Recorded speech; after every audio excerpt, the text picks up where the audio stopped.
Micro, macro, piece to Fidel Castro, who really cares, right? Like with anything, theory is just that. When it comes to managing money, practice is ultimately the only thing that really matters to you. So today, that's what we're going to be talking about. What's really good, fam? Short opening today because we got a lot to get through. You're watching Secular, and this is episode 4 of our personal finance series, The Planning Process Part 1. We'll be referring to the textbook Personal Finance by Seigel and Yacht throughout this. It's available from the Open Textbook Library, and I'll link it in the description box below. Let's get it.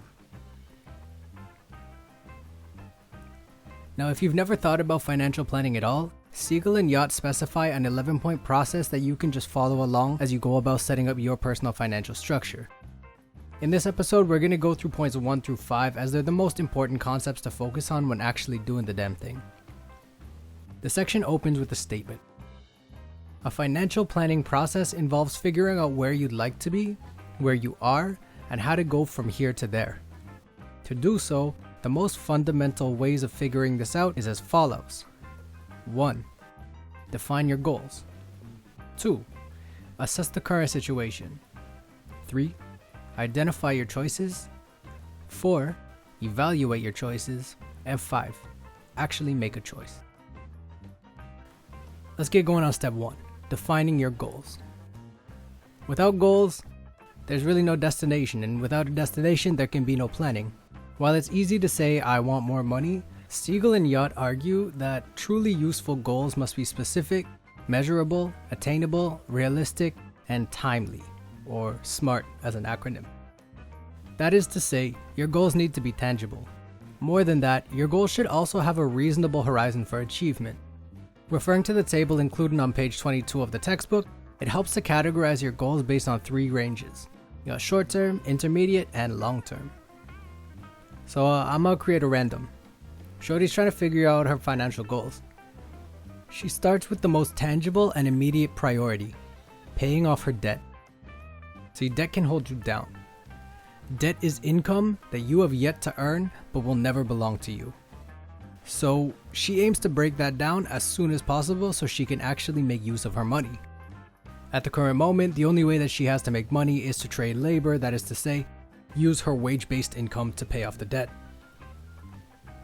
Her long-term goal, however, is to retire early and live off the retirement income awarded to her from her job and from the regular public pension. After calculating everything, it becomes clear that she won't actually be able to live the retired life she wants to live without having an extra income stream, so she'll need dividend-paying assets to bolster that retirement income. That means between now and 30 years from now when she wants to retire, she'll have to build up enough capital to set that all up.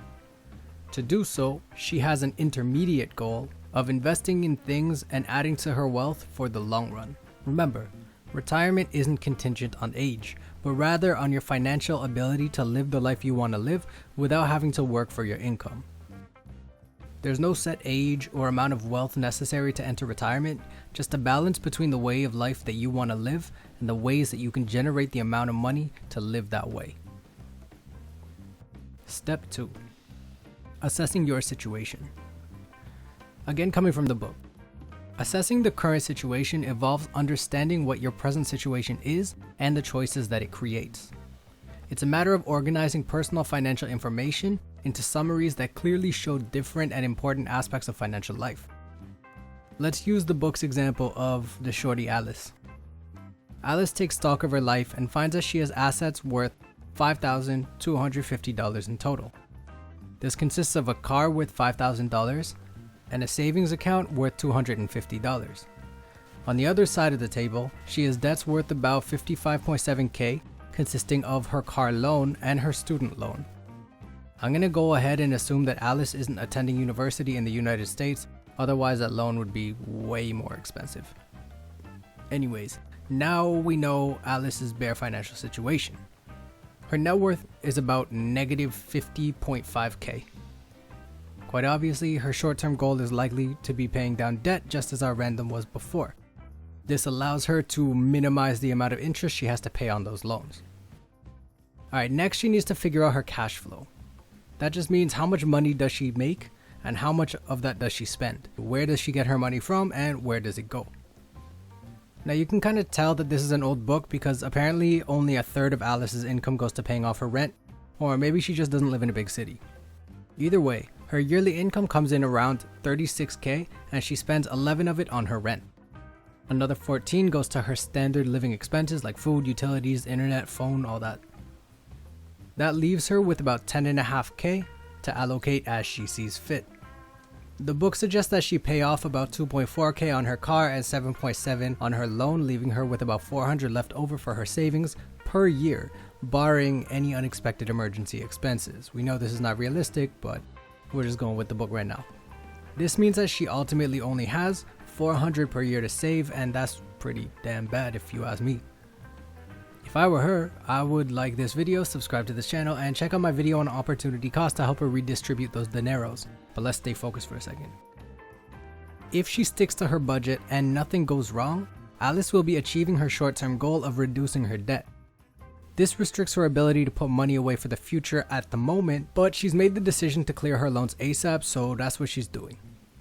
Now, if Alice doesn't want to go so hard on her short-term goals and she wants to start putting work into her intermediate goal, she'll have to decrease her expenses somewhere to increase the $400 that she already has for savings. She can either pay off her car and keep it, then put that extra 2 to 3 next year away, or she can pay the car off slower and put that extra money into her savings or assets. This will all be dependent on her interest rate and personal decisions, but if I were her and that shit was above 4%, I'd get that shit down ASAP. Same goes for her student loans. If she stretches them out with lower payments, she'll be able to save more in the short term, but it'll also slow down her progress towards her short-term goals. That's why she made them in the first place, that's why they're the short-term goals. She wants to clear her debt ASAP, and that means sacrificing her current savings and assets until she's achieved it. Of course, she can also build assets and hopefully use those dividends to help her pay off her debts, but it depends on how well that goes, and there's a little bit of risk involved. We're going to talk about that later. Alright, now since her long-term goals are also dependent on her ability to accrue productive assets over time, she'll need to achieve those short-term and intermediate goals first. Right? She's not going to retire while she has that much debt and that much time to accrue assets. Alright, moving on. Assessing her current situation gives her the perspective necessary to plan out her financial future. Generally, she needs to know where she stands if she wants to start working on where she's going. And look at us now, we're almost at 8 minutes, so let's go through the last 3 steps together. Looking at her choices, looking at the alternatives, and choosing what's right for her. Seigel and Yacht state that figuring out how to go from here to there is a process of identifying immediate choices and longer-term strategies or series of choices. To do this, you have to be realistic and yet imaginative about your current situation to see the choices it presents and the future choices that current choices may create. This is something that we've talked about before and can be done by addressing some of the micro factors mentioned in episode 2 of this series. Specifically, the cost of something is what you give up to get it. So how Alice goes about rearranging her finances will have a lot to do with how she chooses to prioritize her goals.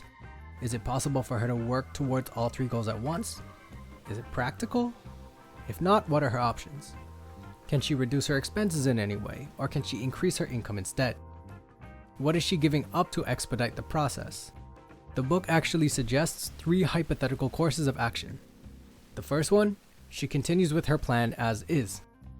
Second, she takes up a second job to increase her savings or pay down her debt faster. 3, she goes to Vegas and tries to win more at the slots. To help her make a better choice, she once again needs to weigh the available information. If she continues as is, she is on no additional costs other than maybe inflation, which actually works in her favor as the actual value of those debts decreases over time, assuming that inflation outpaces interest.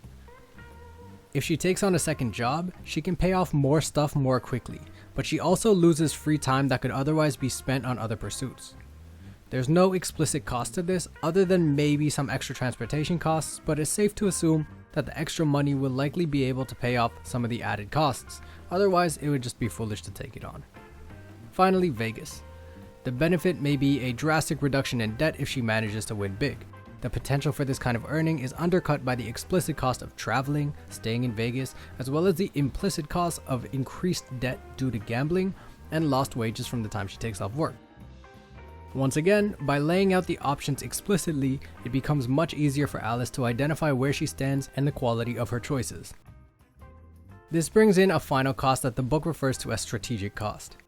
Specifically, Alice also needs to identify and balance out potential risk in her choices. If she chooses to continue as is, she still maintains the option of either picking up a second job or going to Vegas. If she chooses to pick up the second job, she also preserves the option of going back down to one job or still going to Vegas. Finally, if she goes to Vegas, there's a potential that this whole thing makes the situation worse for her, and picking up a second job will become more of a necessity than an option in the future. But she knew that, and we knew that, and we also know that more risk can sometimes mean higher rewards.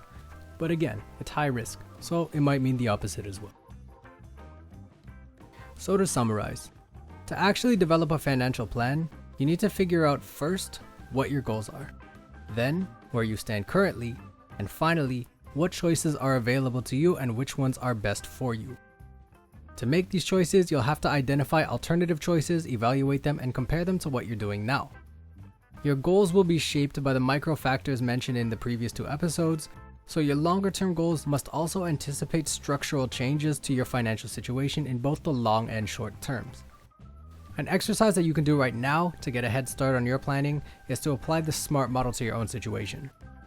Write out in words what your financial goals are. Then use a checklist to see if they are specific, measurable, attainable, realistic, and timely. If not, shake the bush a bit. If so, shake the bush a bit anyway. Identify and prioritize the more important goals and see how that affects your other goals in the long term. Finally, ask yourself, how are you making your financial decisions? Are you being rational or non-rational? Can you improve? Do you even want to improve? These are all questions that only you can answer. Save yourself some time and do it honestly. Alright, I told you this one was going to be a doozy. Come back next time because I want to skip ahead in the book and start considering the concept of assets, what they are, what they aren't, and what you have in your bag currently. Hopefully you found this useful, and if you have, please share it with the people around you if you think that they can benefit from the knowledge as well.